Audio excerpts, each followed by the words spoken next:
Ola from Barcelona. Gumagawa ng 2,000 kanilon si Mister. Sa pinakamabenta namin produkto sa shop. Ito ay isang Catalan dish na kayang-kaya niyong gawin sa bahay. Dahil nga sobrang dami nang gagawin, andito ko para tulungan si Chef Jaume and the team. 5 kami na magtutulong-tulong. Mano-mano kasi to. Wala pa kasing machine na tatalo sa kamay ni Chef Jaume.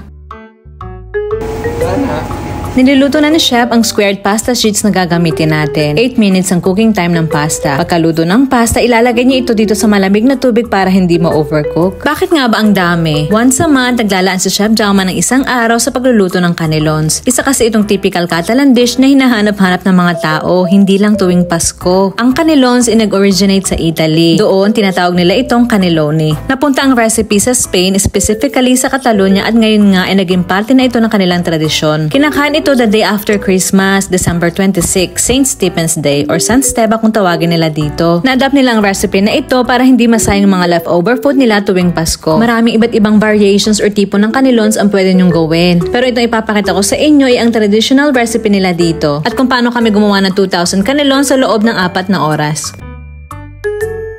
Gumagamit kami ng malaking puting mantel na gawa sa cotton na namana pa sa kanilang mga ninuno. Ilalagay namin yan sa malaking table namin dito na gawa sa marble. Babasain namin ng tubig. Pagkaluto ng pasta, ilalatag namin sila dyan ng isa-isa. Madulas ang mga pasta para kung humahawak ng isda. So imagine nyo na lang kung may suot pa kayong gloves. Bukas na siguro kayo matatapos. Ayan, kung nakikita nyo, inihagis na ni Chef. Pinagpapatong-patong namin sila dyan. Nag-iwan kami ng space enough para sa fillings na ilalagay natin. Ito naman ipapalaman natin. Mix of roasted ground pork, chicken, and beef. Pwede ding shredded meat pero mas matrabaho kasi yun, lalo na kung gagawa kayo ng ganitong karami. Kaya ginagrind na lang namin sila after maluto. Ilalagay ni Chef Jaume ang karne sa loob ng piping bag at ayan after ng 2,000 pagpisil-pisil niya dyan ay namanhid na ang mga kamay ni Chef. Ayaw kasi paubaya sa iba o sa akin. Baka bukas pa daw kami matapos. Pagkatapos naman, i-roll namin isa-isa at ilalagay na sa mga bandeja na yan. May iba't iba kaming size, may maliit at malaki. After naman, lalagyan na namin sila ng bechamel sauce. Ang bechamel ay gawa sa butter, flour at milk. At syempre, salt and pepper na rin. At pagkatapos naman, papatungan na rin namin ito ng cheese. Emmental cheese ang gamit namin dito. Hindi na kailangang alisin ng mga customers sa packaging para initin. Itong gamit namin mga bandeja ay pwede din sa microwave. Kahit hindi Pasko, kailangan may stock kami dito. Kasi mabenta pa rin siya. Favorite ito ni Jana. Ayan, tinanta na naman niya kami after niyang gawin ang kanyang hapunan. At pinapunta ko na lang siya doon sa bahay ng hipag ko. So, ulit-ulitin lang namin na ilang beses ang process. May nagluto ng pasta, may nagpapile sa lamesa, nagro-roll, naglalagay ng bechamel sauce, at isa naglalagay ng cheese. Tatakpan lang namin ito, lalagyan ng logo, i-freeze kasi malamig naman na lahat. At ibibenta namin ito na frozen. Makikita nyo ito sa freezer pagpasok nyo ng shop namin, katabi ang ating Filipino longganisa. Ito nga pala mga cakes na ginawa ni Chef kanina bago siya gumawa ng canelons. Hindi tuloy nakapasok sa work kinabukasan. Sobra kasi yung naging trabaho niya this week. Ito namang hipag ko at biyanan ko andito sa stock room. Chine-check na nila dyan anong mga gamit ang kakailanganin namin for Halloween at Christmas. Kung may sapat bang packaging, decorations at iba pa. Ganito nga pala yung itsura ng canelons once maluto. Kailangan mo ilagay sila sa oven para ganyan ang kalabasan. Creamy, smooth, masarap at mainit. Ayan nga, napaso pa ang dila ni Chef. Meron din kaming canelons for vegetarians. Nagawa naman sa spinach. Next time ko na ipapakita sa inyo. So yun lang guys for today's video. Hanggang sa susunod. Adios!